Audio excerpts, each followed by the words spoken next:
किताब मुक़द्दस में से आज हम जिस हवाला की तिलावत करेंगे वो मुक़द्दस लूका की मार्फत लिखी गई अंजील, उसका दूसरा बाब, उसकी 8वीं आयत से लेकर 14वीं आयत तक। कलाम मुक़द्दस में यूँ लिखा है, उसी इलाका में चरवाहे थे जो रात को मैदान में रहकर अपने गल्ला की निगहबानी कर रहे थे, और खुदावंद का फरिश्ता उनके पास आ खड़ा हुआ और खुदावंद का जलाल उनके चौगिर्द चमका और वो नहायत डर गए। मगर फरिश्ता ने उनसे कहा, डरो मत, क्योंकि देखो मैं तुम्हें बड़ी खुशी की बिशारत देता हूँ जो सारी उम्मत के वास्ते होगी।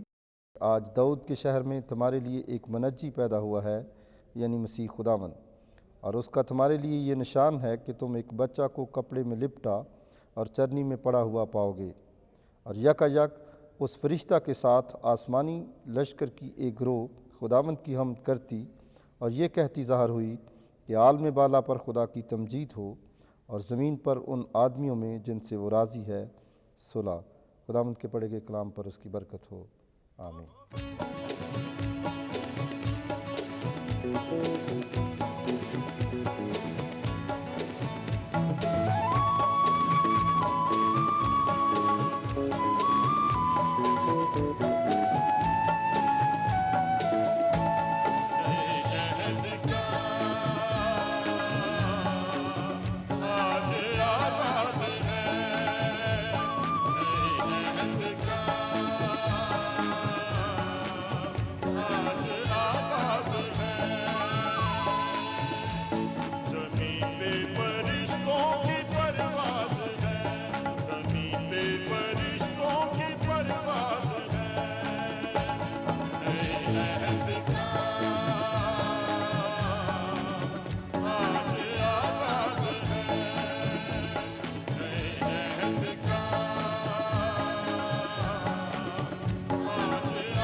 पूरी दुनिया में यौम वलादत मसीह बड़े जोश व खरोश और अकीदत व एहतराम से मनाया जाता है। हमारे मुल्क में भी मसीही कौम बड़े जोश व जज्बे और अकीदत व एहतराम के साथ अमन और सलामती के शहज़ादे की आमद के दिन को मनाती है। लेकिन इस साल खुदावंद यीशु मसीह की पैदाइश का दिन मुख्तलिफ अंदाज में मनाया जा रहा है, क्योंकि इस साल का क्रिसमस गुज़श्ता क्रिसमस से मुख्तलिफ है।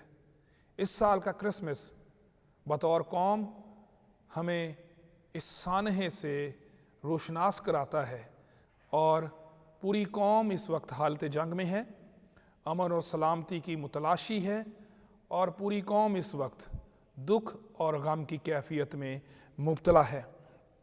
इस वक्त ये क्रिसमस हमें उस दौर की खुदावंद यीशु मसीह की पैदाइश के दिनों की याद दिलाता है, जब खुदावंद यीशु मसीह की पैदाइश के मौका पर हेरोदिस बादशाह ने बैतलहम, जो खुदावंद यीशु मसीह की जाए पैदाइश है, उसकी सरहदों के अंदर 2 साल और उससे कम उम्र के जितने बच्चे थे उन सब को अपनी सल्तनत के बचाव के लिए और अपनी सल्तनत को बढ़ावा देने के लिए कत्ल करवा डाला। और उन बच्चों के दुख, उन बच्चों के कत्ल की जो आहें और सिसकियाँ जो उनकी माओं से हमें खुदा के कलाम में से नज़र आती हैं, बयान किया गया है, वो हमें इस साल अपनी कौम के माओं को रोते हुए भी नज़र आती हैं। इस कौम ने भी अमन और सलामती के लिए अपने बच्चों को खोया है, अपने मुस्तकबिल को खोया है। इस कौम की माओं ने अमन के हसूल के लिए अपने बच्चों की कुर्बानी दी है। और ये एक हैरत अंगेज़ बात है कि खुदावंद यीशु मसीह की पैदाइश के बारे में मुक़द्दस यशायाह नबी अपने मुक़द्दस सहीफ़े में 9वें बाब की 6ठी और 7वीं आयत में ये नबूवत की रूह से पेशगोई करते हैं कि उसका नाम खुदाए कादर, अब्दियत का बाप, सलामती का शहज़ादा होगा। उसकी सल्तनत के इकबाल और सलामती की कुछ इंतहा न होगी। और उसकी पैदाइश के मौका पर आसमानी फरिश्ते ये इलाही पैगाम लेकर नाज़िल होते हैं कि आलम बाला पर खुदा की तमजीद और ज़मीन पर उन आदमियों में जिनसे वो राज़ी है सुलह।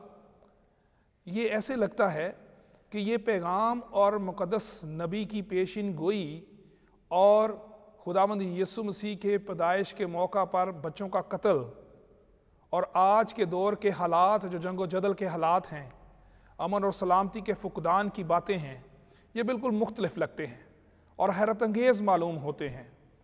खुदावंद यीशु मसीह की वलादत का दिन अमन और सलामती के पैगाम के साथ एक और पैगाम लेकर भी आया है और हमें ये याद दिलाता है कि सलामती के शहज़ादे की इस दुनिया में आमद के मौका पर जिस तरह बच्चों ने कुर्बानी दी, माओं ने दुख किया, माओं ने रोकर वावेला किया, अपने बच्चों को खोया, इसी तरह ये कौम भी अमन की तलाश में, अमन के हसूल में अपने बच्चों को खो रही है। इससे हमें ये अंदाज़ा हो जाता है कि अमन और सलामती के हसूल के लिए कुर्बानी देना पड़ती है।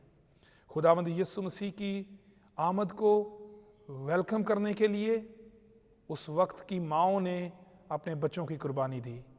इसी तरह हमारी कौम भी जो अमन और सलामती की मुतलाशी है, हमारी कौम जो अमन और सलामती के लिए जंग लड़ रही है, इसको भी कुर्बानियों के लिए तैयार होना पड़ेगा, क्योंकि अमन का हसूल, सलामती के शहज़ादे का हसूल कुर्बानियों से मुमकिन होता है।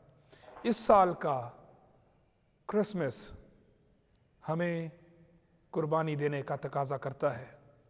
बतौर कौम हमें अमन और सलामती के लिए जदोजहद करना पड़ेगी। इत्तेहाद और मोहब्बत और इत्तेफाक के साथ बतौर कौम इकट्ठा होकर हमें ये अहद करना होगा कि सलामती के हसूल के लिए हम इकट्ठे होकर किसी भी कुर्बानी से दरेग ना करते हुए जदोजहद करें और अमन के हसूल को अपनी कौम के लिए, इस मुल्क के लिए और अपने बच्चों के लिए मुमकिन बनाएं। योम वलादत मसीह हमें अमन का पैगाम देती है। योम वलादत मसीह हमें सलामती का पैगाम देती है, लेकिन इस सलामती को हासिल करने के लिए हमें बतौर कौम इकट्ठे होकर अमन के हसूल के लिए अपने आप को तैयार करना होगा, ताकि हम बतौर कौम अमन और सलामती को हासिल करके इस मुल्क के मुस्तकबिल को महफूज कर सकें और पूरी दुनिया में भी इस मुल्क की तरफ से अमन और सलामती के पैगाम को फैला सकें। हम खुदा से दुआ करते हैं कि इस साल योम वलादत मसीह हमारी ज़िंदगियों में अमन और सलामती को पैदा करे और इस कौम में भी अमन और सलामती के क़याम का वसीला बने। खुदामंद इस कौम में अमन और सलामती को, मोहब्बत, इत्तेहाद और यगानगत को यकीनी बनाए और उसकी बरकत के वसीले से ये मुल्क इस साल अमन के हसूल और उसके लिए की गई जदोजहद में कामयाब ठहरे। आमीन।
आए हम सब अपने सरों को झुकाएं और खुदावंद की हुजूरी को महसूस करें।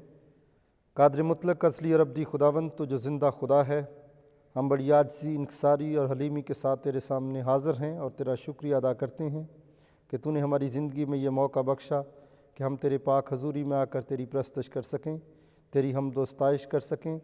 और आज खुदावंद खुसूसी तौर पर इस बात के लिए शुक्रगुज़ार हैं कि आज के दिन तूने मनज्जी दो आलम को इस दुनिया में भेजा, जो खुदावंद अलाही इंतज़ाम और सलामती का पैगाम इस दुनिया को दे सके। खुदावंद हम तेरे इस अलाही इंतज़ाम के लिए शुक्रगुज़ार हैं और तू हम सब को तौफ़ीक और बरकत बख्श दे कि हम खुदावंद तेरे दिए गए हकाम पर अमल कर सकें और तेरे नाम को इज़्ज़त और जलाल दे सकें। खुदावंद अगरचे आज ये खुशी का मौका है, लेकिन हमारे दिल अदास हैं उस सानहे की वजह से जो पेशावर में वाक़या हुआ है। खुदावंद आज हम उन वालदैन के लिए खुसूसी तौर पर मिन्नत करते हैं कि तू अपना रहम, अपना फ़ज़ल उन पर कर और उनको अपना इत्मीनान बख्श दे। अगरचे खुदावंद वो गमज़दा हैं, पूरी पाकिस्तानी कौम गमज़दा है,